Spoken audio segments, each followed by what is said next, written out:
चढ़ाई और पीछे मुड़कर देखा। उसने देखा कि पास आ रहा व्यक्ति कपूर जयंत था। कपूर ने अंधेरे में छिपे अर्जुन पर ध्यान नहीं दिया। उपवेदी स्वामी को गंभीर रूप से घायल देखकर वो उपहास करने से खुद को नहीं रोक सका। हा, मैंटिस सिकाड़ा का पीछा कर रहा है, पीछे ओरियोल से अनजान। उपवेदी स्वामी का सिर मेरा है। अगर वो सिर वायु पर्वत संप्रदाय में वापस ले आए तो उसे अनगिनत इनाम मिलेंगे। तुम्हें मेरा सिर चाहिए? क्या तुम्हें लगता है कि तुम इसके लायक हो? उपवेदी स्वामी भयंकर लग रहे थे और तुरंत उछल पड़े। इतनी फुर्ती किसी गंभीर रूप से घायल व्यक्ति जैसी नहीं थी। कपूर जयंत की आंखें कांप उठीं। उसने खुद को बहादुर बनाने की कोशिश की और कहा, मैं वायु पर्वत संप्रदाय का एक प्रतिष्ठित शिष्य हूं, एक आधार स्थापना साधक, और मुझे कालनागिनी सभा के घायल अवशेष से डरना चाहिए। उसने अपनी तलवार निकाली और उपवेदी गुरु से युद्ध करने के लिए आगे बढ़ा। लेकिन जैसे ही दोनों के बीच तलवारें टकराईं, कपूर जयंत को एहसास हुआ कि उसने उपवेदी गुरु की वर्तमान शक्ति को कम करके आंका था। हालांकि गुरु घायल थे, फिर भी वे दुर्जेय थे। 10 चालों के बाद कपूर जयंत का डर बढ़ता गया। प्रतिद्वंद्वी का अनुभव बेहद पुराना था और वो कई बार बाल बच गया था। अर्जुन छाया में से देख रहा था। उसकी आंखों में खुशी की एक झलक थी। उपवेदी गुरु की शक्ति बहुत कम हो गई है। कपूर जयंत भी उसके खिलाफ 10 राउंड तक टिक सकता है। अगर ये उसकी चरम अवस्था होती तो उसका प्रदर्शन इशिता रेड्डी से ज्यादा बेहतर नहीं होता। उस पल उपवेदी गुरु ने कपूर जयंत की कमजोरी पकड़ ली और उसके दाहिने हाथ पर जोर से प्रहार किया। दरार! तुरंत उसका हाथ उस क्रूर बल से चकनाचूर हो गया और वो पीछे की ओर उड़कर इशिता रेड्डी के बगल में जा गिरा। इशिता की आंखें आशा से चमक उठीं और उसने कहा, युवा गुरु कपूर, डरो मत। वो पहले ही अपनी पूरी ताकत झोंक चुका है। ये उसका सबसे शक्तिशाली प्रदर्शन था। अब वो और कमजोर होता जाएगा। रास्ते में उसने उपवेदी गुरु को लगातार खून बहते देखा था। उसका प्राण और रक्त आधे से भी कम रह गया था। अब वो केवल अपनी दृढ़ इच्छा शक्ति से डटा हुआ था। वास्तव में उसके पास लड़ने की बहुत कम शक्ति बची थी। लेकिन उपवेदी गुरु शत्रुता भरी आंखों से आगे बढ़े। उसके रूप ने कपूर जयंत को भयभीत कर दिया, जिससे उसकी खोपड़ी में झुनझुनी होने लगी। उसमें लड़ने की कोई हिम्मत नहीं बची थी। वो उछलकर भागने की कोशिश करने लगा, लेकिन जैसे ही वो मुड़ा, उसने उपवेदी स्वामी के सामने अपनी पीठ कर दी। मर जाओ! उपवेदी स्वामी ने तिरस्कारपूर्वक उपहास किया। इस गंभीर खतरे को भांपते हुए कपूर जयंत ने दांत पीस लिए और एक आश्चर्यजनक कदम उठाया। उसने इशिता रेड्डी को अपने पैर के अंगूठे से फंसाया और उसे उठाकर अपने और उपवेदी स्वामी के बीच रख दिया। बिना इस बात की परवाह किए कि उसके पीछे क्या है, वो मुड़ा और भाग गया। तुम इशिता को बस एक हल्की चीख निकालने का ही समय मिला था कि उपवेदी स्वामी की भयानक शक्ति ने उसके शरीर पर प्रहार किया, जिससे वो एक दर्दनाक चीख के साथ गिर पड़ी। कपूर जयंत को इशिता के भाग्य की बिल्कुल भी परवाह नहीं थी। वो घबराहट में अपनी जान बचाने के लिए भागा। जैसे ही वो चौक के किनारे पहुंचा, एक आकृति बिजली की तरह अंधेरे से उसके पास से गुजरी। उस आकृति ने गिरती हुई इशिता को हवा में ही पकड़ लिया। नंबर 1 छाया रक्षक कपूर जयंत चौंक गया। अर्जुन की आंखें भी उसे ठंडी नजरों से घूर रही थी।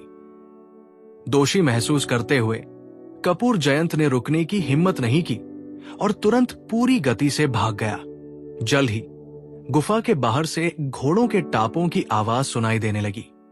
कितना बेकार बेवकूफ है, ये कहने वाला उपवेदी स्वामी था, जिसने जोर से थूका। जब उसने अर्जुन की ओर देखा तो हालांकि वो घृणा से भरी थी, लेकिन तिरस्कार का कोई निशान नहीं था। उसने अपनी छाती पर बहते हुए जख्म को थाम लिया। उसका शरीर लड़खड़ा रहा था, क्योंकि वह मुश्किल से खड़ा हो पा रहा था।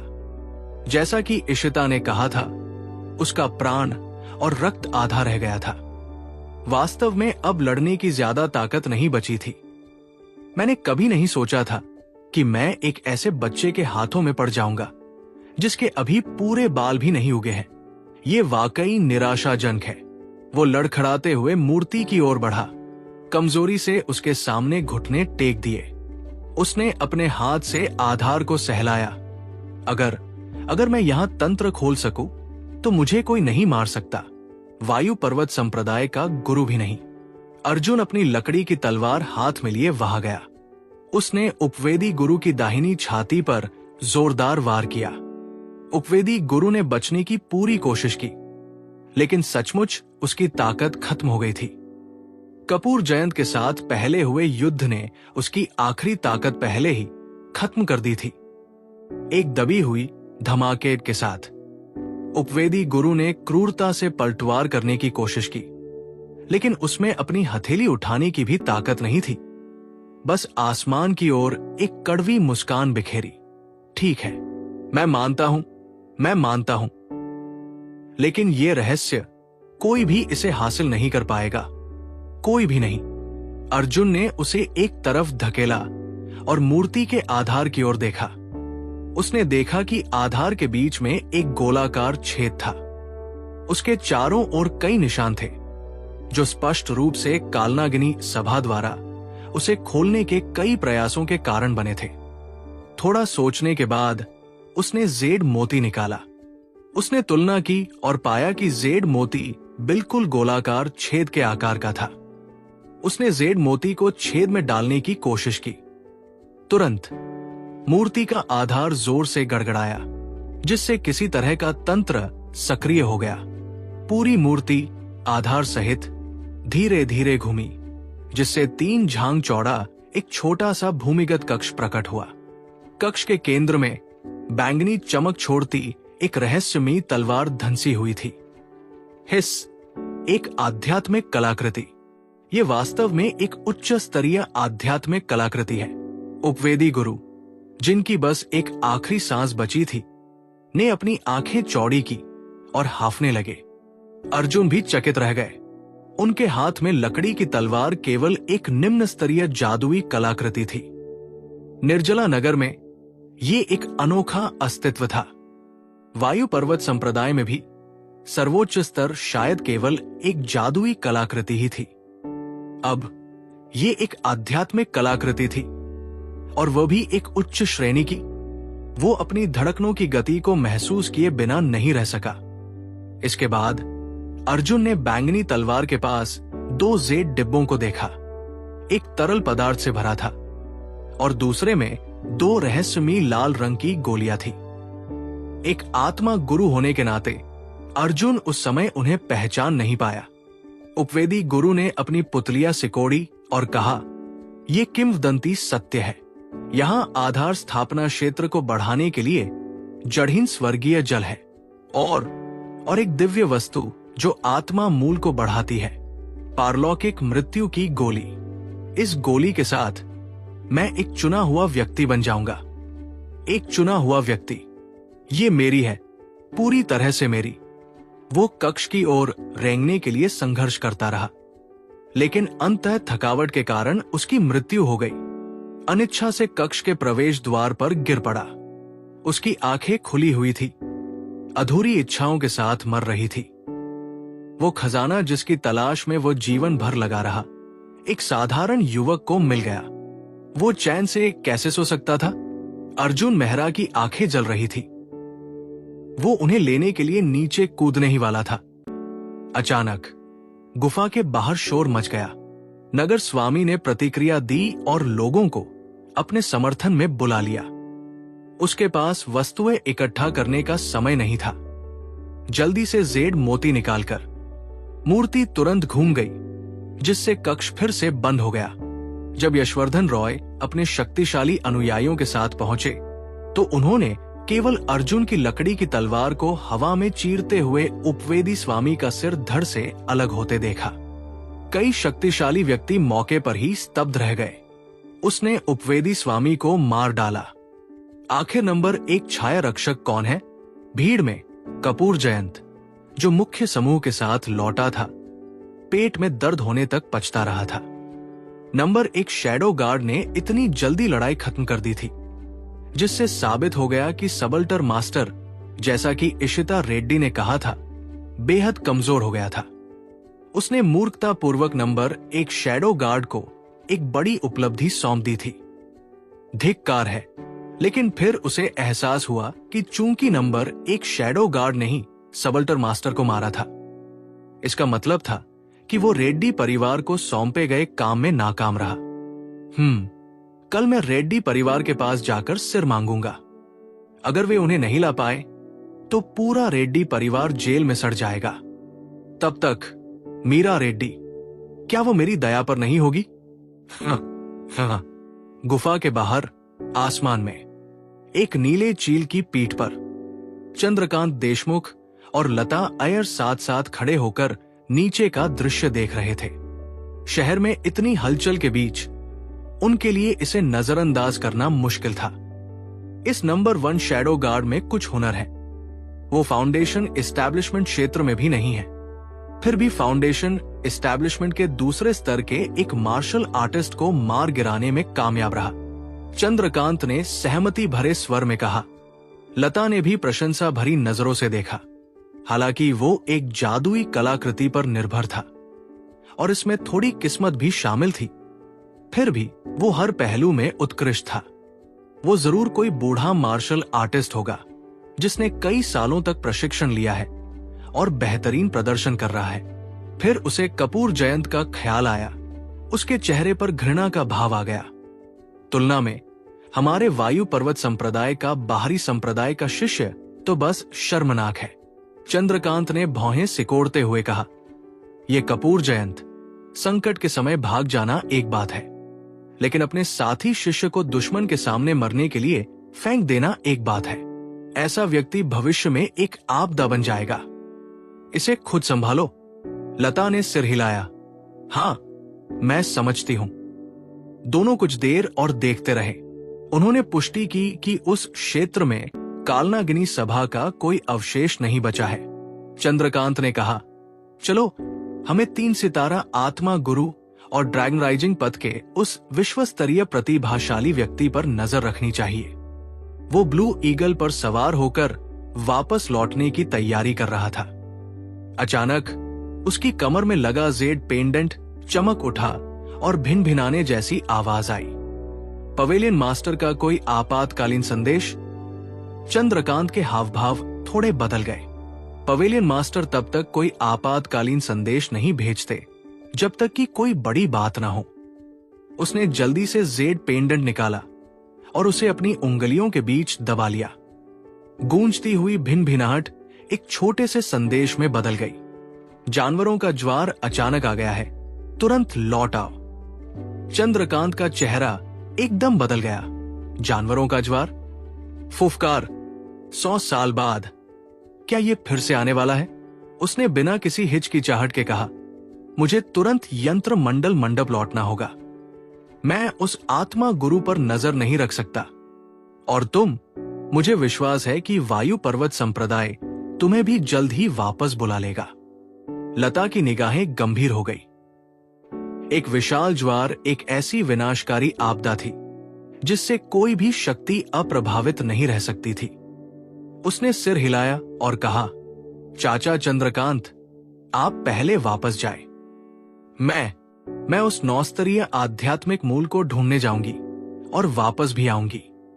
वो ड्रैगन राइजिंग पद से उस विश्व स्तरीय प्रतिभा की प्रतीक्षा में पहले ही आशा खो चुकी थी। उसके पास 9 स्तरीय आध्यात्मिक मूल वाले को ढूंढने के अलावा कोई विकल्प नहीं था। वो उस व्यक्ति से एक बार मिल चुकी थी और दोबारा मिलने पर वो उसे जरूर पहचान लेगी। चंद्रकांत ने सिर हिलाया, उसे निर्जला नगर वापस ले गया और फिर एक बादल पर उड़ गया। निर्जला नगर के बलवान लोग उत्साह से नगर लौट आए। उस शाम नगरपाल यशवर्धन राय ने घोषणा की कि पूरी कालनागिनी सभा उपवेदी का नाश कर दिया गया है और उन्होंने एक भव्य भोज का आयोजन किया। जो वृद्ध राक्षस इस 9 स्तरीय आध्यात्मिक मूल महापुरुष लू प्रताप का स्वागत करने के लिए बाहर आए थे। वे स्वयं को पुनः बाहर आने से नहीं रोक पाए। वे स्वयं भोज में उपस्थित हुए। उनका उद्देश्य स्वाभाविक रूप से भोजन पान नहीं था। वे उस युवा महापुरुष के बारे में जानने को उत्सुक थे जिसने अपनी शक्ति से उपवेदी स्वामी को मार डाला था। भोज में ईशिता रेड्डी, जो जाग चुकी थी, ने अपने बगल में नंबर 1 छाया रक्षक को देखा जिसे नगर के महापुरुष सम्मान पूर्वक टोस्ट कर रहे थे, और एक क्षण के लिए वो हतप्रभ रह गई। वे एक ही उम्र के लोग थे। उनके बीच इतना बड़ा अंतर क्यों था? उसने सोचा था कि फाउंडेशन एस्टैब्लिशमेंट को तोड़कर वो उससे मुकाबला कर पाएगी, लेकिन आखिरकार उसे एक बार फिर बचा लिया गया। उपवेदी स्वामी द्वारा बेहोश किए जाने से पहले उसने नंबर 1 छाया रक्षक की आकृति को अपनी ओर दौड़ते देखा था। अगर उसने समय पर कार्रवाई नहीं की होती तो वो शायद सीढ़ियों पर गिर जाती और टक्कर से मर जाती। अपने सामने लगे मुखौटे को देखकर वो उसके पीछे के चेहरे के बारे में जानने के लिए बेहद उत्सुक थी। निर्जला नागर के पास ऐसा कोई चमत्कार कब था जिसे वह केवल देख सकती थी? दुर्भाग्य से उसे ये जानने का मौका कभी नहीं मिला, क्योंकि छाया रक्षक दल का मूल उद्देश्य कालनागिनी सभा के अवशेषों को मिटाना था। अब जब अवशेष साफ हो गए थे, भोज के बाद छाया रक्षक दल भंग हो जाएगा। उदासी का एहसास होते हुए उसने अपना वाइन ग्लास उठाया और कहा, क्या हम फिर मिलेंगे? अर्जुन ने अपने मुंह के कोने को थोड़ा सिकोड़ लिया।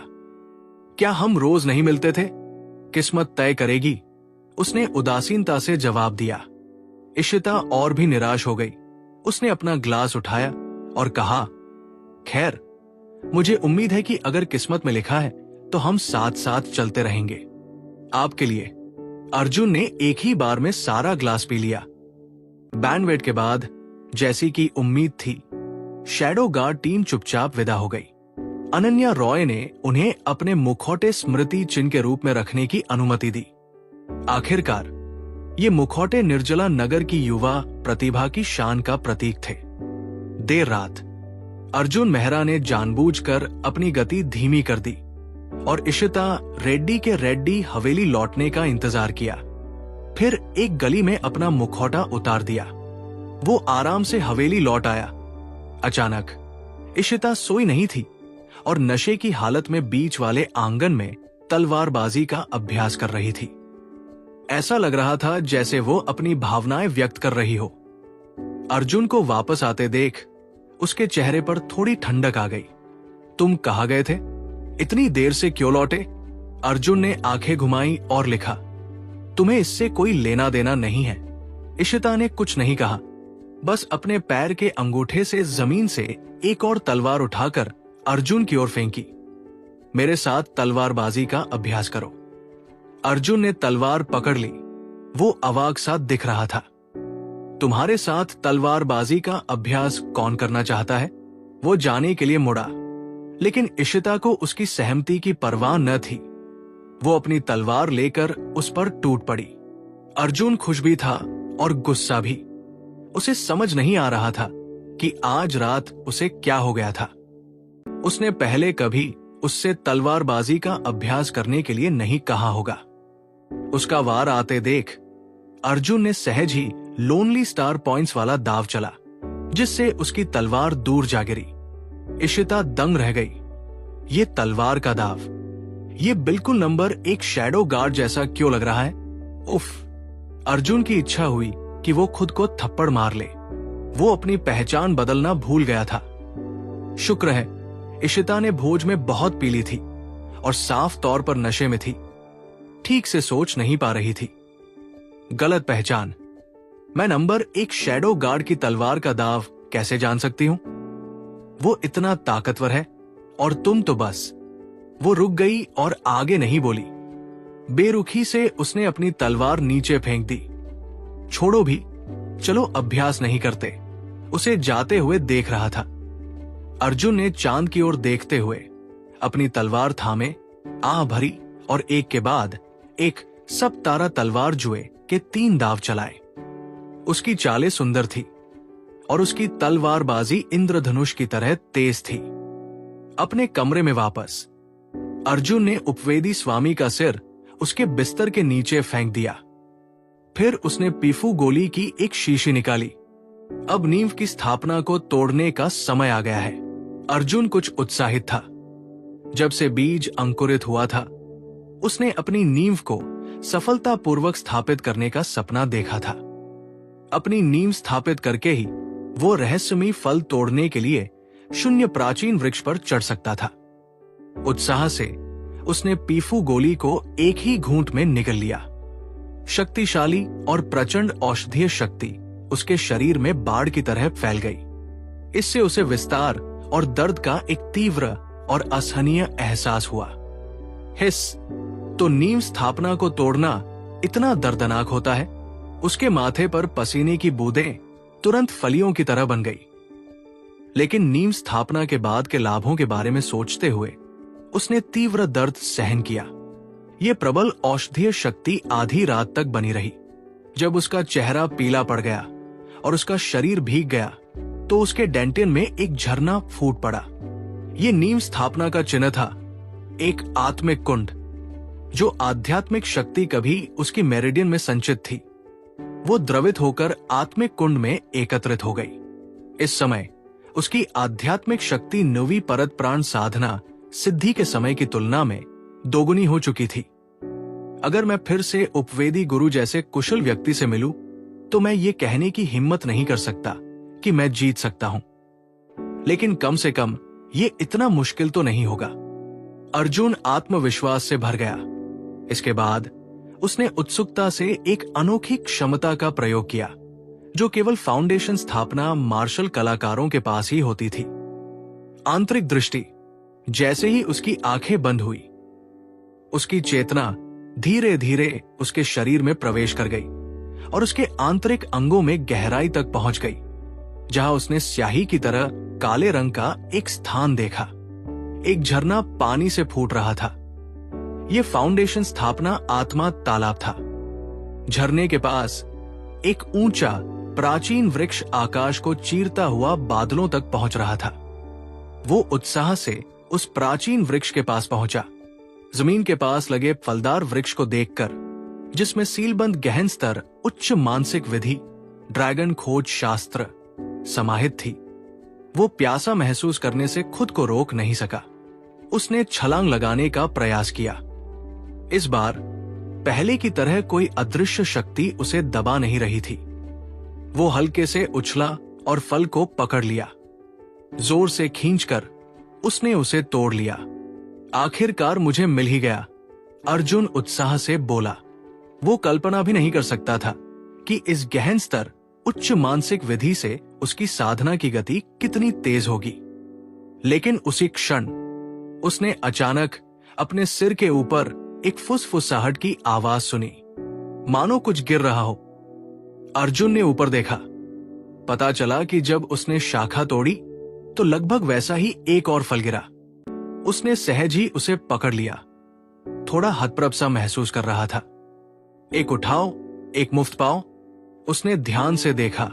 उसकी पुतलियां सिकुड़ रही थी। गहन स्तर उच्च हथेली तकनीक भटकता ड्रैगन हथेली।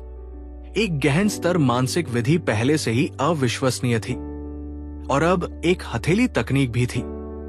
वायु पर्वत संप्रदाय में भी शायद इतनी उच्च स्तरीय साधना तकनीकें न हो। अर्जुन का दिल जोर जोर से धड़क रहा था, क्योंकि वो खुद को फिर से ऊपर देखने से रोक नहीं पा रहा था और फल तोड़ने के लिए ऊपर चढ़ने की कोशिश कर रहा था। लेकिन कुछ कदम चलने के बाद उसे एक बार फिर उस दमनकारी शक्ति का एहसास हुआ। सिर्फ कोर फॉर्मेशन लोग ही फल तोड़ना जारी रख सकता है। एक आवाज ने उसे याद दिलाया।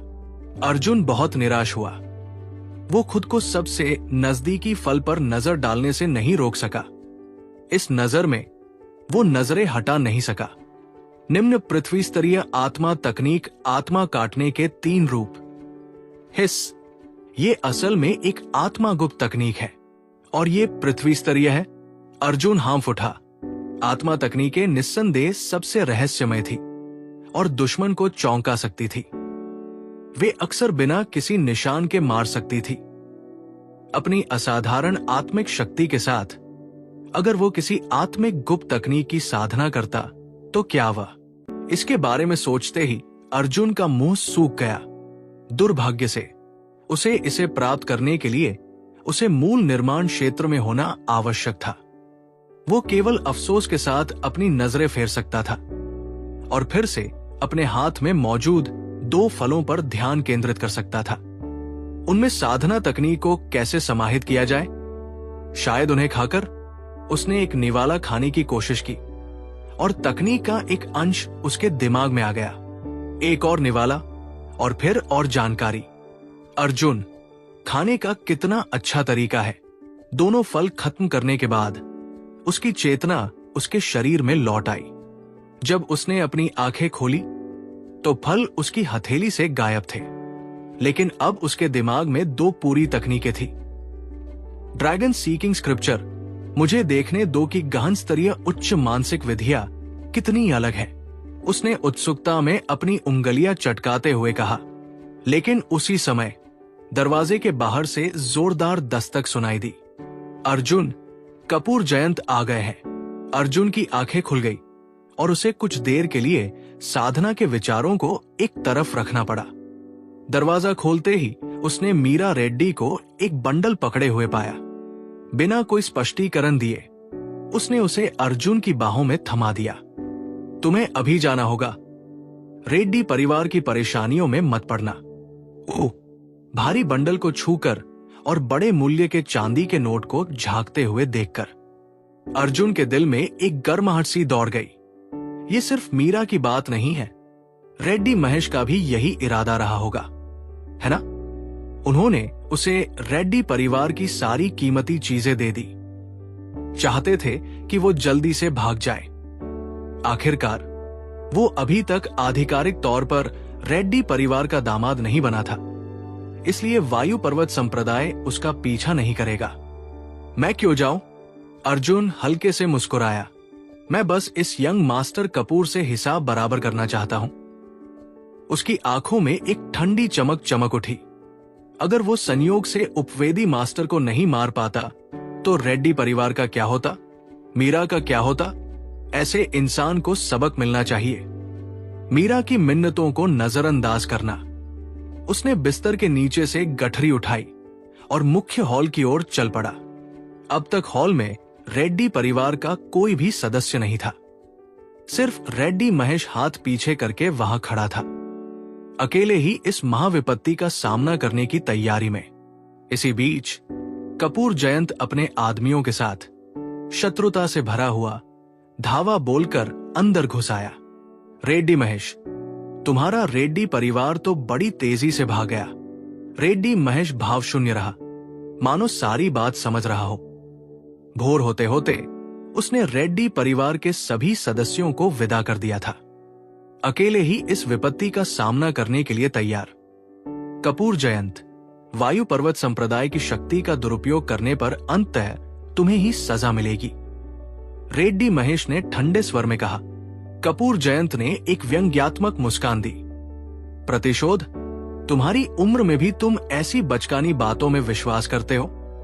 सिर्फ बेकार की नाकामियां ही इस तरह खुद को दिलासा देती है। रेड्डी महेश ने अपनी मुट्ठियां भींच ली। वो जवाब देना चाहता था, लेकिन सच्चाई से इनकार नहीं किया जा सकता था। क्या इस दुनिया में सचमुच कोई बदला है? अच्छे लोग तो जवानी में ही मर जाते हैं, जबकि बुराई सदियों तक बनी रहती है। कपूर जयंत ने एक कुर्सी खींची और पैर पर पैर रखकर बैठ गए। और हां, मैं वायु पर्वत संप्रदाय के आदेश पर काम कर रहा हूं। कोई नहीं कह सकता कि मैं गलत हूं। अब मुझे अपना कर्तव्य निभाना है। उपवेदी स्वामी का सिर कहाँ है? रेड्डी महेश की आंखें ठंडी हो गई। यहां नहीं। रेड्डी परिवार उपवेदी स्वामी का सिर कैसे वापस ला सकता था? अपनी चोटों की तो बात ही छोड़िए, अपने चरम पर भी रेड्डी महेश उपवेदी स्वामी को हरा नहीं सकते थे। कपूर जयंत खिलखिलाकर हंसे। चूंकि ऐसा ही है, मैं अपने कर्तव्यों का पालन निष्पक्षता से ही कर सकता हूं। रेड्डी परिवार वायु पर्वत संप्रदाय को सौंपा गया काम समय पर पूरा नहीं कर पाया।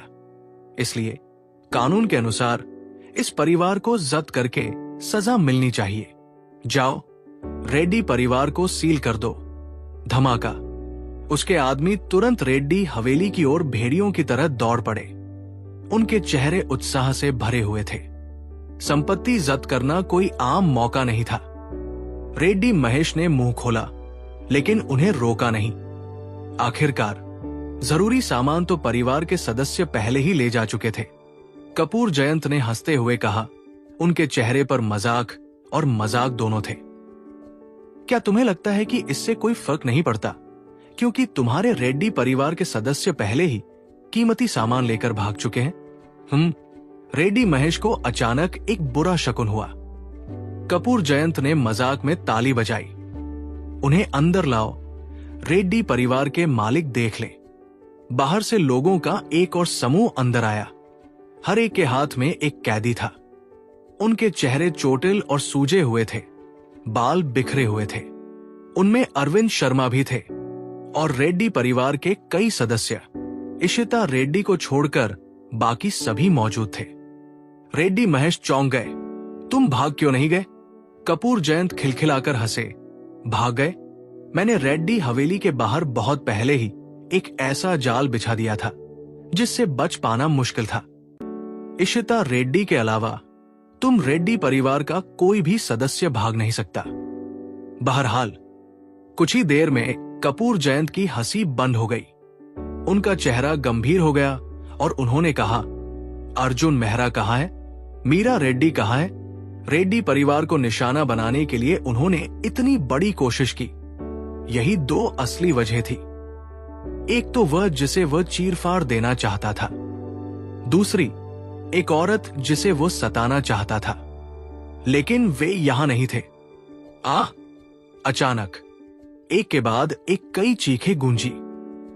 इसके बाद पिछवाड़े से एक आकृति खून उगलती हुई निकली और कपूर जयंत के सामने भारी होकर गिर पड़ी। ऊपर देखा, मीरा रेड्डी का हाथ पकड़े अर्जुन मेहरा बिना किसी हड़बड़ी के आगे बढ़ रहा था। कपूर जयंत, क्या तुम मुझे ढूंढ रहे थे? अर्जुन ने एक नोट उठाया। उसके मुंह के कोने पर एक व्यंग्यात्मक भाव उभर आया। दुश्मन मिलते हैं, आंखें जलती हैं वाली कहावत याद आ गई। कपूर जयंत ठंडी हंसी हंसा। वाह वाह, हिम्मत है। तुम भागे नहीं तो मैं तुम्हारी इच्छा पूरी करूंगा। उसे पकड़ लो। अगर वो विरोध करे तो उसे वहीं मार डालो। चाहे कुछ भी हो, वो अर्जुन को मरवाना चाहता था। अर्जुन भाव शून्य होकर लिखने लगा, तुम मुझे क्यों गिरफ्तार कर रहे हो? अर्जुन को मौत के मुंह में अभी भी बकते देखकर कपूर जयंत ने व्यंग्य किया। क्या तुमने उपवेदी गुरु का सिर प्राप्त कर लिया? अगर तुम ऐसा नहीं कर सकते तो तुम वायु पर्वत संप्रदाय के आदेशों की अवहेलना कर रहे हो।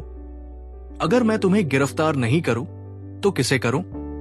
रेड्डी महेश चिंतित हो गए। अर्जुन को जब जाना चाहिए था तब क्यों नहीं गया? लेकिन परिवार के सभी सदस्यों को बंदी देखकर वो बेबस होकर आहें भरने लगा।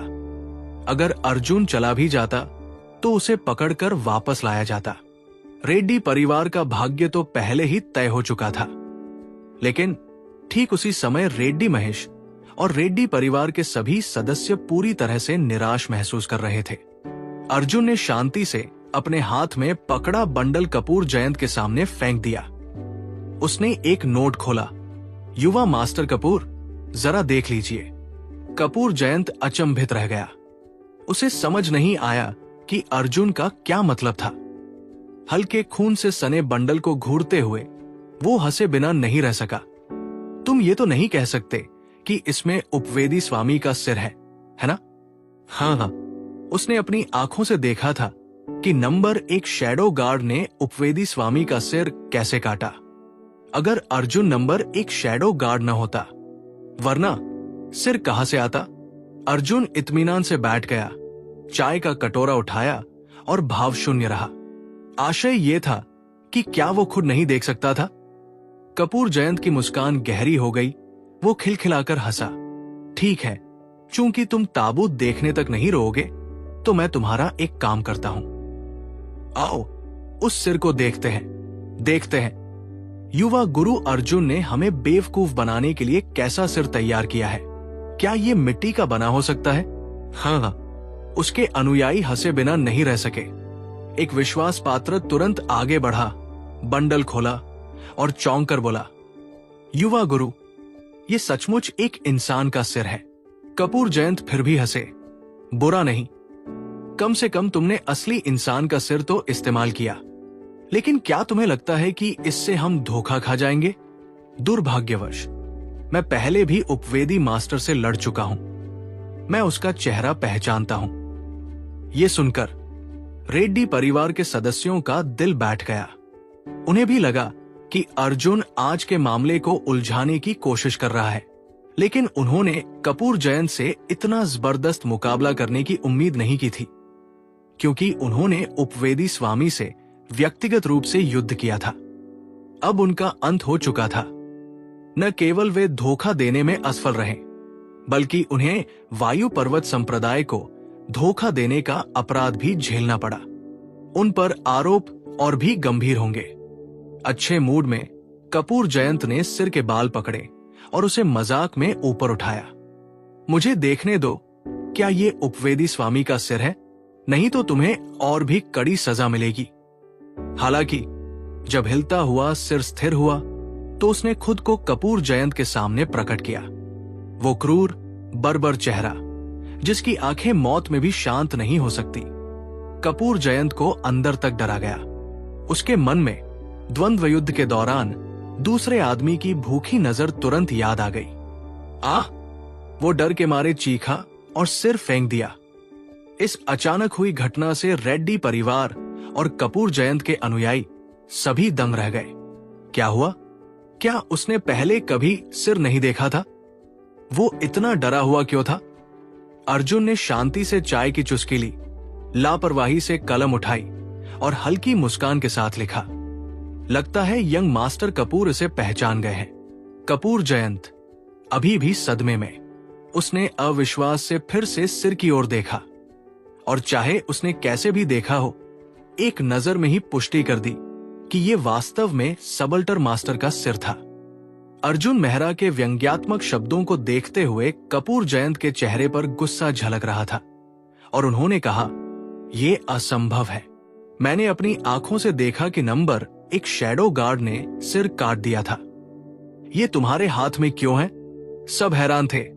सिर तो असली था, लेकिन चूंकि इसे नंबर एक शैडो गार्ड ने मारा था, तो ये अर्जुन के हाथ में कैसे आ गया? अर्जुन थोड़ा मुस्कुराया, कलम उठाई और लिखा, इससे तुम्हें कोई लेना देना नहीं है। तुमने रेड्डी परिवार को जो काम दिया था, वो सिर्फ सबल्टर मास्टर का सिर लाने का था। उन्होंने इसे कैसे हासिल किया, इससे तुम्हारा कोई लेना देना नहीं है।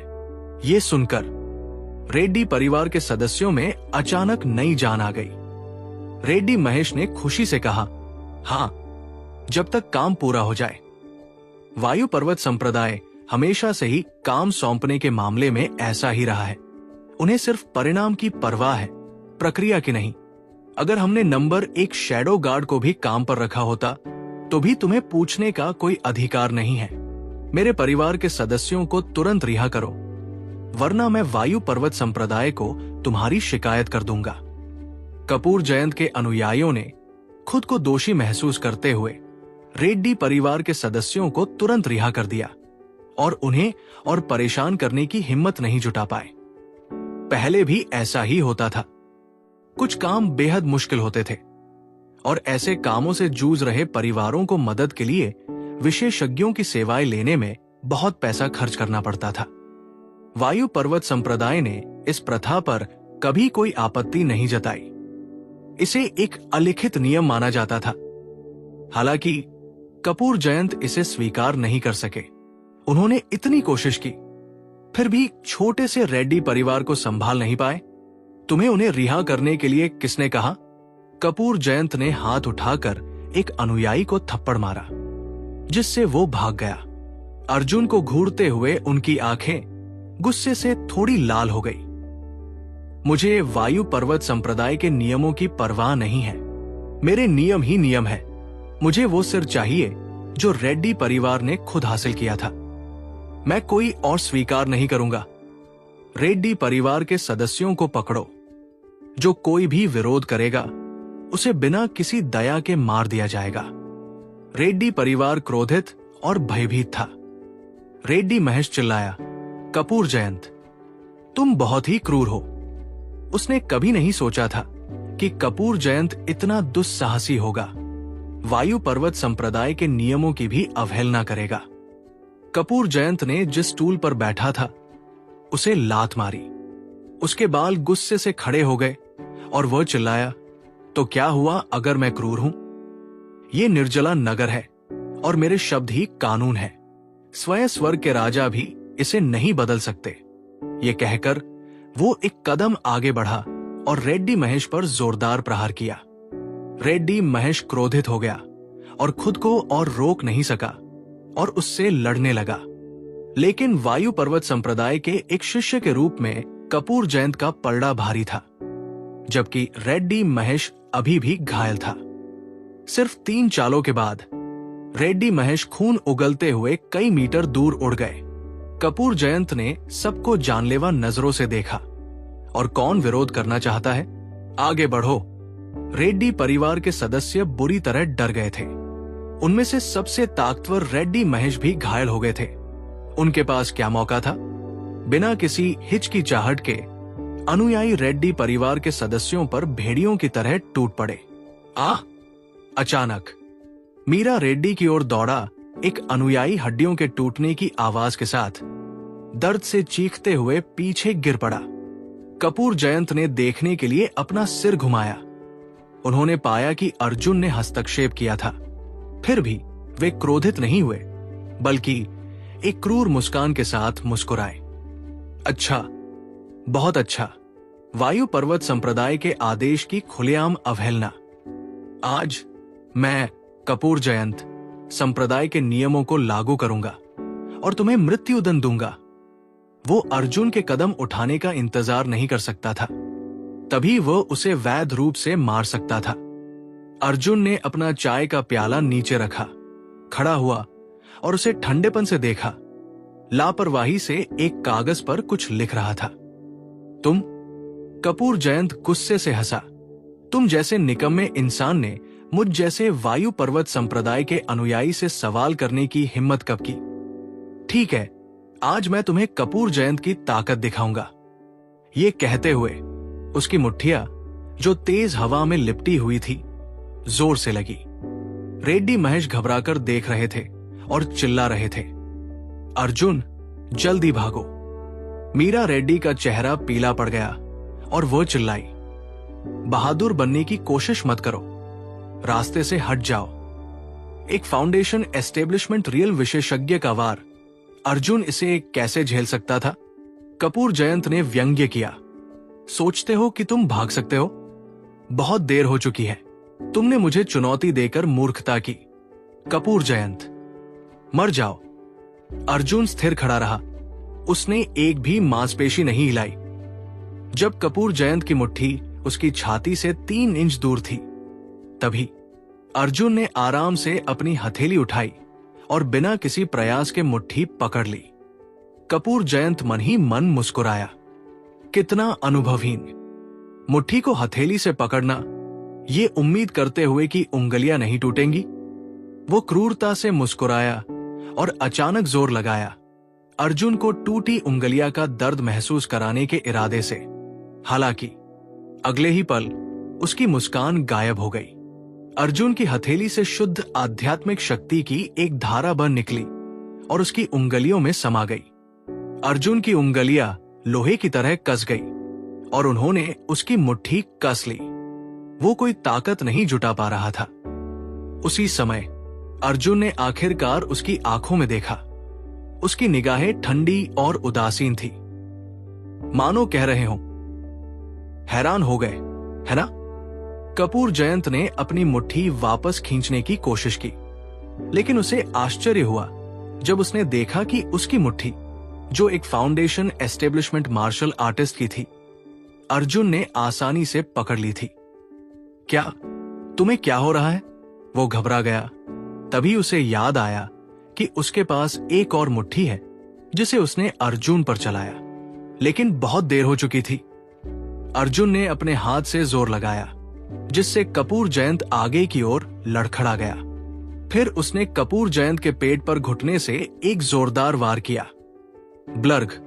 एक पल में कपूर जयंत दर्द से बेकाबू होकर उबकाई लेते हुए झींगे की तरह सिकुड़ गया। वो क्रोधित हो गया। वायु पर्वत संप्रदाय का एक शिष्य होने के नाते वो उस व्यक्ति से आसानी से कैसे पराजित हो सकता था जिसे कभी कूड़ा समझा जाता था। बस उसने दहाड़ते हुए फाउंडेशन एस्टेब्लिशमेंट की आध्यात्मिक शक्ति का एक झोंका छोड़ा, तारा तोड़ने वाली उंगली। उसने अपनी साधना तकनीक का भी इस्तेमाल किया, और ये पीले स्तर की मध्यम स्तर की तकनीक थी। अर्जुन शांत और संयमित रहा, यहां तक कि इत्मीनान से एक नोट भी लिखा, अक्षम क्रोध। बोलने के बाद उसने लापरवाही से अपनी गति तकनीक का इस्तेमाल किया और अप्रत्याशित गति से कपूर जयंत के पास पहुंचा। उसने कपूर जयंत के चेहरे पर थप्पड़ मारा। कपूर जयंत को यकीन नहीं हो रहा था कि अपनी चरम अवस्था में अपनी गति तकनीक का इस्तेमाल करने के बाद भी उसे थप्पड़ मारा गया। तीखे दर्द ने उसके गुस्से को और भड़का दिया। गुस्से से उबलता हुआ वो चिल्लाया, मैं तुम्हें मार डालूंगा। थप्पड़! उसे एक और जोरदार थप्पड़ पड़ा। गुस्से में कपूर जयंत चिल्लाया, तुम्हें मरना ही होगा, तुम्हें आज ही मरना होगा। थप्पड़! ये एक और थप्पड़ था। कपूर जयंत ने अपनी शक्तियों का इस्तेमाल चाहे कितने भी गर्व से किया हो, परिणाम हमेशा एक और थप्पड़ ही होता था। लापरवाही से दिया गया। अर्जुन मेहरा! तमाचा! मैं तुझसे मरते दम तक लड़ूंगा। तमाचा! मैं तेरे पूरे। तमाचा! मैं। तमाचा! पूरा रेड्डी परिवार स्तब्ध रह गया। वे अपने सामने हो रहे विचित्र दृश्य को देखकर स्तब्ध रह गए। आसपास के सभी अनुचर भी मानो स्तब्ध रह गए, मानो उन्होंने कोई भूत देख लिया हो, और अब रेड्डी परिवार के सदस्यों को पकड़ने की हिम्मत नहीं कर रहे थे। उनकी आंखों के प्रतिबिंब में कभी अहंकारी रहे कपूर जयंत, जो वायु पर्वत संप्रदाय के एक संस्थापक स्थापना साधना साधक थे। मुख्य हॉल के बाहर अर्जुन मेहरा द्वारा कदम कदम पर थप्पड़ मारे जा रहे थे। कपूर जयंत ने चाहे जितना भी विरोध किया, बदले में उन्हें लगातार थप्पड़ मारे जा रहे थे। अंत में उनके गाल खून से लथपथ हो गए थे। उनकी नाक से बहुत खून बह रहा था। उनका पूरा चेहरा पहचान में नहीं आ रहा था। कपूर जयंत को आखिरकार एहसास हुआ कि वो अर्जुन का कोई मुकाबला नहीं कर सकता। उसने दांत पीस लिए और आंखों में नफरत की झलक लिए भाग गया। मुख्य द्वार से बाहर निकलने से पहले उसने अर्जुन को जहरीली निगाहों से घूरा। ठीक है अर्जुन मेहरा, तुम मेरा इंतजार करो। हम में से किसी एक को तो मरना ही है। बस कपूर परिवार के प्रचंड क्रोध का इंतजार करो। अर्जुन की आंखें ठंडी चमक उठीं। तेज कदमों से वो पीछा करने के लिए लपका। रेड्डी परिवार को छोड़कर उसने बिना किसी हिचकिचाहट के अपनी पूरी चाल का इस्तेमाल किया, और जल्द ही उसने खतरनाक कपूर जयंत को एक सुनसान गली में घेर लिया। कपूर जयंत लगातार बुदबुदा रहा था, मैं उस आदमी को मार डालूंगा, मैं उसे मार डालूंगा। उसे जिंदगी भर इतना अपमान कभी नहीं सहना पड़ा था। लेकिन तभी पीछे से एक साफ आवाज आई, तुम्हें मौका नहीं मिल रहा। अर्जुन मेहरा ने उदासीनता से बात करते हुए उसकी बात समझ ली थी।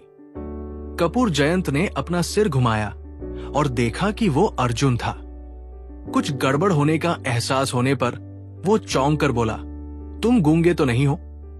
भावशून्य चेहरे के साथ अर्जुन ने अपनी लकड़ी की तलवार निकाली और दूर से ही उस पर तान दी। चूंकि हम में से किसी एक को मरना ही है, तो तुम आगे बढ़ो और मरो। लकड़ी की तलवार देखकर कपूर जयंत का चेहरा नाटकीय रूप से बदल गया। क्या ये नंबर 1 शैडो गार्ड की तलवार नहीं है? ये तुम्हारे पास क्यों है? अचानक उसके मन में एक भयानक विचार आया। वो कांप उठा, हकलाते हुए, तुम नंबर 1 शैडो गार्ड हो? लेकिन ये कैसे हो सकता है? एक तो बहुत प्रसिद्ध पूर्व बंजर था, दूसरा निर्जला नगर का एक अद्भुत योद्धा था जो प्राण साधना नवी परत के प्रतिभाशाली व्यक्ति के रूप में फाउंडेशन स्थापना द्वितीय परत के मार्शल कलाकार को भी मार सकता था। दोनों एक दूसरे से बिल्कुल अलग थे। वे एक ही व्यक्ति कैसे हो सकते हैं?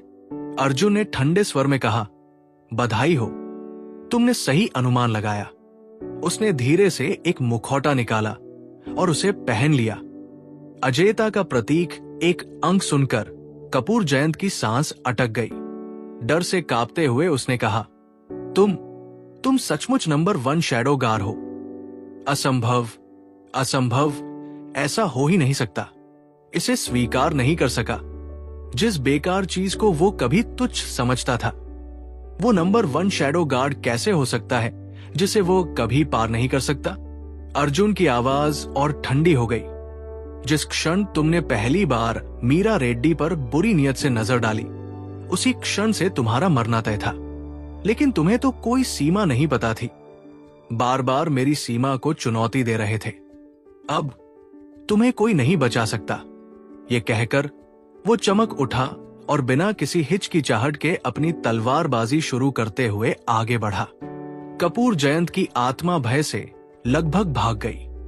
नंबर 1 शैडो गार्ड के भयानक कौशल को प्रत्यक्ष रूप से देखकर वो जानता था कि उसका प्रतिद्वंद्वी कितना दुर्जय है और भय से भाग गया। लेकिन कोई फायदा नहीं हुआ। उसकी पीठ खुली हुई थी और उसमें कई खामियां थी, और इस बार उसे कोई बचाने वाला नहीं मिला। अर्जुन की तलवार गिर पड़ी। हालांकि उसी क्षण एक पक्षी आकाश से नीचे उतरा। उसके ऊपर बैंगनी वस्त्र पहने एक महिला खड़ी थी, जिसका कदकाठी सुंदर और सुडौल थी, और वो बेहद खूबसूरत थी। उसने भौहें चढ़ाई और कहा, अपना हाथ रोको।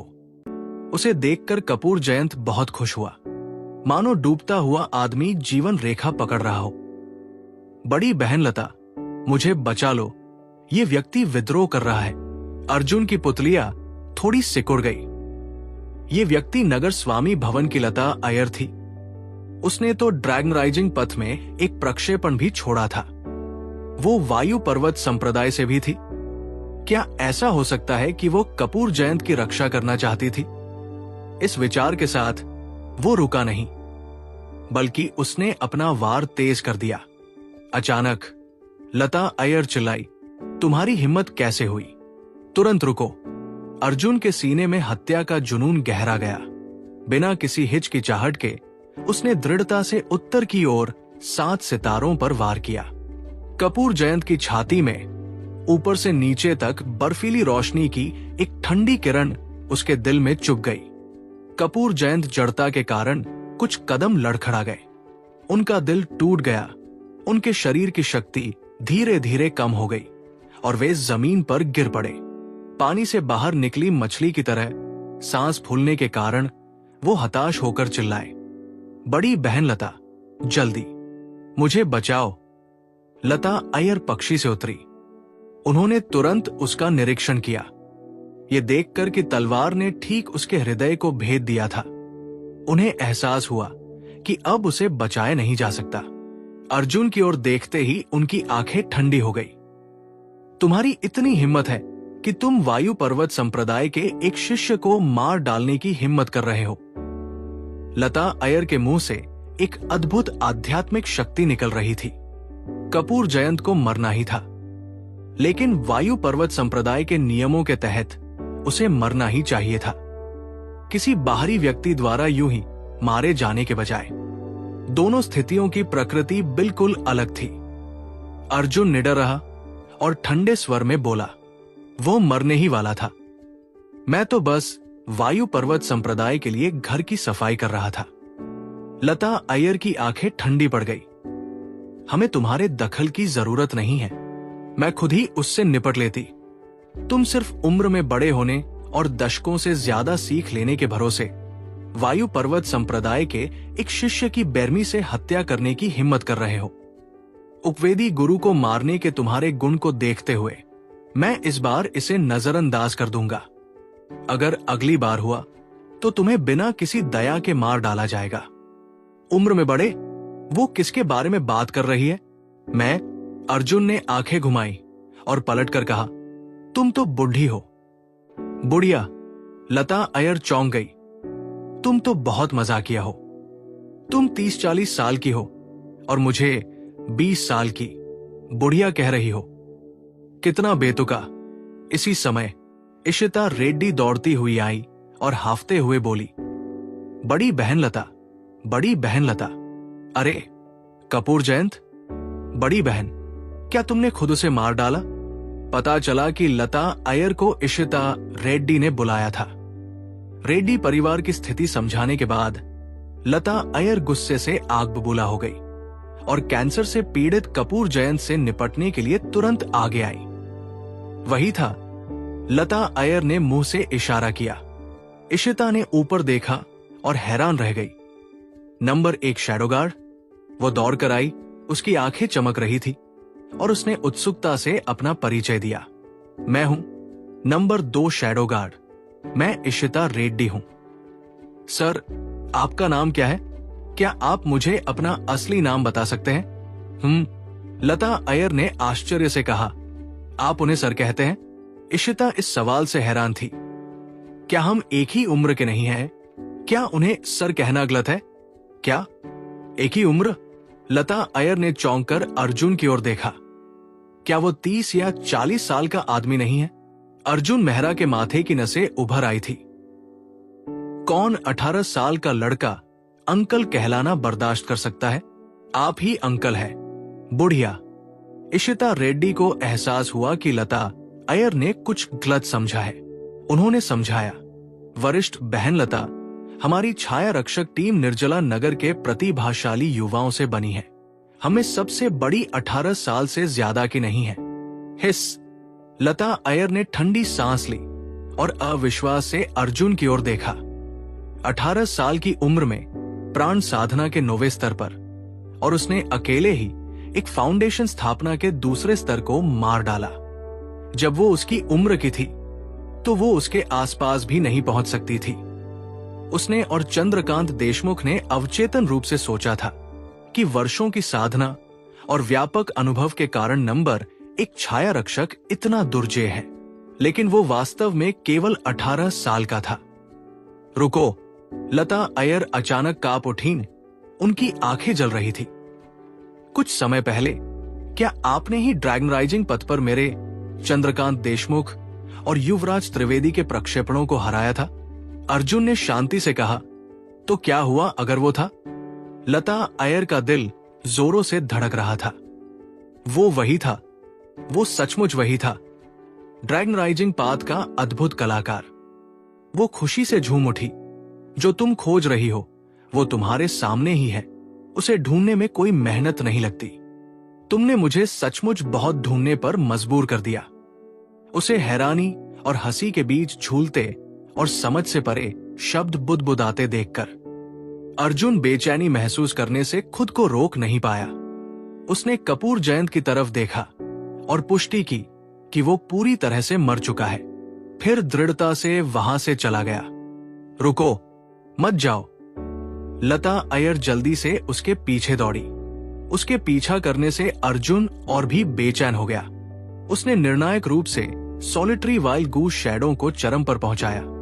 छत पर कूदा और फिर सड़कों पर तेजी से दौड़ता हुआ बिना किसी निशान के गायब हो गया। लता अय्यर ने कुछ देर तक उसका पीछा किया, लेकिन वो उसे पकड़ नहीं पाई। वो आश्चर्यचकित हुए बिना नहीं रह सकी। क्या हो रहा है? अपनी साधना के कारण मैं उसे पकड़ नहीं पाई। क्या उसने कोई गति तकनीक अपनाई थी? गति तकनीकों को समझना बेहद मुश्किल होता है और वायु पर्वत संप्रदाय में बहुत कम लोग इसमें सफल हुए हैं। क्या ऐसा हो सकता है कि उसकी समझ असाधारण हो? इशिता रेड्डी ने उत्सुकता से उसका पीछा किया और आश्चर्य से पूछा, वरिष्ठ बहन लता, आप उसका पीछा क्यों कर रही हैं? लता अय्यर ने उत्तर दिया, उपमंडप मास्टर चंद्रकांत और मैं लगभग आधे महीने से उसके आने का इंतजार कर रहे हैं।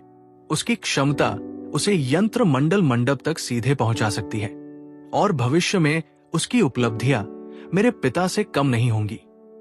क्या? इशिता ने अपने लाल होंठ ढक लिए। उसकी खूबसूरत आंखें आश्चर्य से भर गई। वो जानती थी कि नंबर एक शैडो गार्ड असाधारण रूप से प्रतिभाशाली है, लेकिन लता अय्यर की बात सुनकर उन्हें एहसास हुआ कि वह कितने असाधारण थे। वायु पर्वत संप्रदाय के गुरु और यंत्र मंडल मंडप के उप मंडप गुरु की बेटी आधे महीने से उनके आने का इंतजार कर रही थी।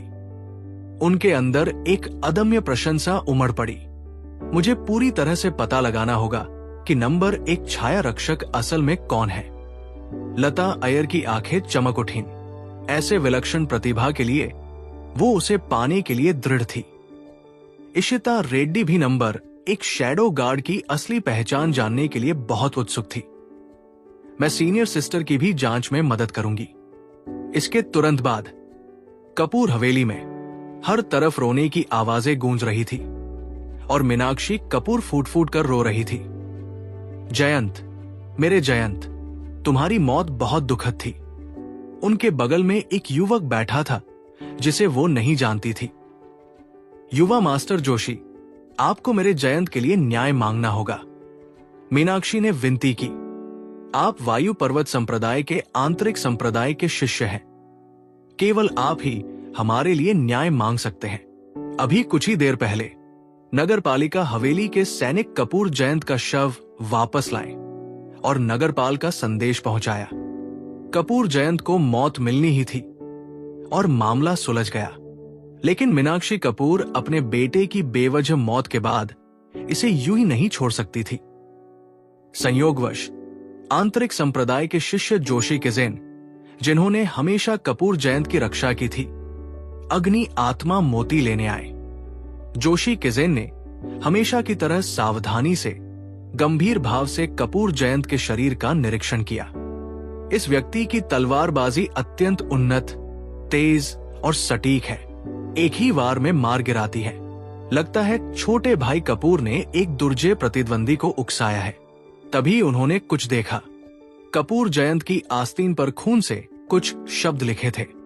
टेढ़ी होने के बावजूद ध्यान से देखने पर वो पहचान में आ गया। अर्जुन मेहरा को मत उकसाओ। अर्जुन मेहरा कौन है? जोशी किजे ने पूछा। मीनाक्षी कपूर ने जल्दी से उलझन में देखा। अर्जुन मेहरा, रेड्डी परिवार का दामाद, एक निकम्मा इंसान। जयंत ने उसे उकसाने से बचने का संदेश क्यों छोड़ा? उसे यकीन नहीं हो रहा था कि अर्जुन ने उसके बेटे को मार डाला। जोशी किजेन की आंखों में ठंडी चमक आ गई। इससे कोई फर्क नहीं पड़ता कि वो कौन है। चूंकि मेरे छोटे भाई ने मरने से पहले उसका नाम लिया था, इसलिए उसका छोटे भाई की मौत से कोई लेना देना नहीं हो सकता।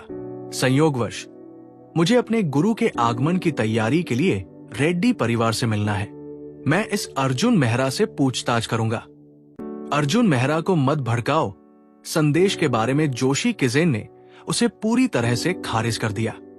वो वायु पर्वत संप्रदाय के एक आंतरिक संप्रदाय के शिष्य थे। कपूर जयंत केवल एक बाहरी संप्रदाय के शिष्य थे। जिस व्यक्ति को कपूर जयंत नाराज नहीं कर सकते थे, जोशी किजेन कर सकते थे। इस बात से अनजान कि उन्होंने जोशी किजेन का ध्यान आकर्षित कर लिया है। रेड्डी परिवार के बड़े खतरे से निपटने के बाद अर्जुन शांति से अपने कमरे में लौट आए, ड्रैगन खोज शास्त्र का अभ्यास करने के लिए उत्सुक। जैसे ही उन्होंने ये मानसिक विधि शुरू की, उन्हें इसकी असाधारण प्रकृति का एहसास हुआ। आध्यात्मिक ऊर्जा को अवशोषित करने की गति पहले से 5 गुना ज्यादा तेज थी। रेड्डी परिवार के दायरे में मौजूद आध्यात्मिक ऊर्जा उनकी ओर उमड़ पड़ी, जिससे आत्मा कुंड में आध्यात्मिक शक्ति लगातार बढ़ती गई। हालांकि आधार स्थापना क्षेत्र में साधना में आगे बढ़ना और भी कठिन हो गया। इतनी शक्तिशाली मानसिक विधि के बावजूद पूरे दिन की साधना से केवल थोड़ा सा ही सुधार हुआ।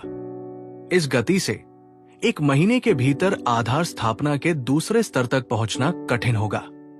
अचानक उसे ड्रैगनराइजिंग पद का ख्याल आया। ऐसा कहा जाता था कि अच्छा प्रदर्शन करने से पुरस्कार मिलते हैं। पिछली बार वो 11वें स्तर पर रुक गया था। अगर वो इसे फिर से सफलतापूर्वक चुनौती देता तो क्या कोई पुरस्कार मिलता?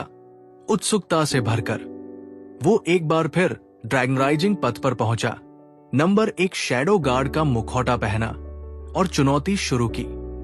पहला स्तर, दूसरा स्तर, तीसरा स्तर, 8वां स्तर, 9वां स्तर, 10वां स्तर। जब उसने 10वें स्तर पर युवराज त्रिवेदी को हराया तो वो निश्चिंत लग रहा था। पिछली बार इसमें सैकड़ों बार अदला-बदली करनी पड़ी थी। इस बार उसने इसे केवल 2-3 चालों में ही पूरा कर लिया। उसने गंभीरतापूर्वक 11वीं परत में कदम रखा। वो प्रक्षेपण एक सुंदर युवक का था, जिसका व्यवहार बहुत ही सुंदर था। नंदन अय्यर, आधार स्थापना प्रथम परत। कृपया मुझे निर्देश दे। दोनों ने तुरंत युद्ध शुरू कर दिया। अर्जुन मेहरा ने तुरंत ही भारी दबाव महसूस किया। दोनों आधार स्थापना क्षेत्र में थे। उन्होंने पीले स्तर की उच्च स्तरीय तलवारबाजी का इस्तेमाल किया, लेकिन दर्जनों चालों के बाद भी वे बराबरी पर थे। प्रतिद्वंद्वी का युद्ध अनुभव अत्यंत अनुभवी था, उससे कम नहीं। उसकी चालें व्यवस्थित थी, उनमें कोई दोष नहीं था। अभ्यास की गई साधना तकनीक अर्जुन की तुलना में कहीं बेहतर थी। कई बार अर्जुन लगभग हार ही गए थे। सौभाग्य से उन्होंने लड़ाई जारी रखने के लिए अपनी गति तकनीक के सहारे पर भरोसा किया। अंततः 200 बार युद्ध के बाद उन्होंने नंदन अय्यर की खामी का पता लगा लिया और एक ही वार में उन्हें हरा दिया। वाह! अर्जुन पसीने से तरबतर हो गया, पूरी तरह थक गया। क्या हो रहा है? 11वीं परत का प्रक्षेपण बहुत ज्यादा शक्तिशाली है। उसे लगा कि ये प्रतिद्वंद्वी आधार स्थापना की दूसरी परत के उपवेदी गुरु से भी ज्यादा कठोर है। हालांकि ये प्रयास सार्थक था। जैसे ही प्रक्षेपण समाप्त हुआ, जमीन पर एक बर्फ सी सफेद औषधि की गोली प्रकट हुई। ये एक निम्न श्रेणी की आधार स्थापना गोली है। अर्जुन बहुत खुश हुआ। ये वायु पर्वत संप्रदाय के लिए एक अनोखी चीज थी, जो आधार स्थापना क्षेत्र में मार्शल कलाकारों की साधना को बढ़ाने में सक्षम थी। ये बाहर बिल्कुल भी उपलब्ध नहीं थी। उसने तुरंत इसे निगल लिया और वही साधना शुरू कर दी। जैसे ही गोली उसके पेट में गई, एक शक्तिशाली औषधीय शक्ति सघन आध्यात्मिक ऊर्जा में परिवर्तित हो गई और आत्मा कुंड में प्रवेश कर गई। अंदर की आध्यात्मिक शक्ति एक दृश्यमान गति से बढ़ गई। जब गोली का असर खत्म हुआ तो उसकी साधना का स्तर पूरे 10% बढ़ गया था। अर्जुन आश्चर्यचकित हुए बिना नहीं रह सका। एक निम्न श्रेणी की आधारशिला स्थापना गोली एक रात की कड़ी साधना से 10 गुना ज्यादा प्रभावी है। अगर ये एक उच्च श्रेणी की आधारशिला स्थापना गोली होती तो एक गोली 100 दिनों की साधना के बराबर होती, है ना? उसने 12वीं परत पर नजर डाली। बिना किसी हिचकिचाहट के वो चला गया। 11वीं परत पहले से ही इतनी चुनौतीपूर्ण थी, 12वीं परत की तो बात ही छोड़िए। नीचे आते हुए उसने एक पल सोचा और धीरे से कहा, मैं मीरा रेड्डी के लिए कुछ प्राण साधना द्रव और एक मानसिक विधि तैयार करूंगा। जैसे ही वो चला गया, लता अय्यर और इशिता रेड्डी उस जगह पहुंची। लता अय्यर अपने प्रक्षेपण में टूटन महसूस करते हुए जल्दी से वहां पहुंची। इशिता नंबर 1 शैडो गार्ड के जाते हुए रूप को देखकर विलाप करती हुई बोली, बहुत देर हो गई। लेकिन लता अय्यर की आंखें चमक उठीं। मीरा रेड्डी कौन है?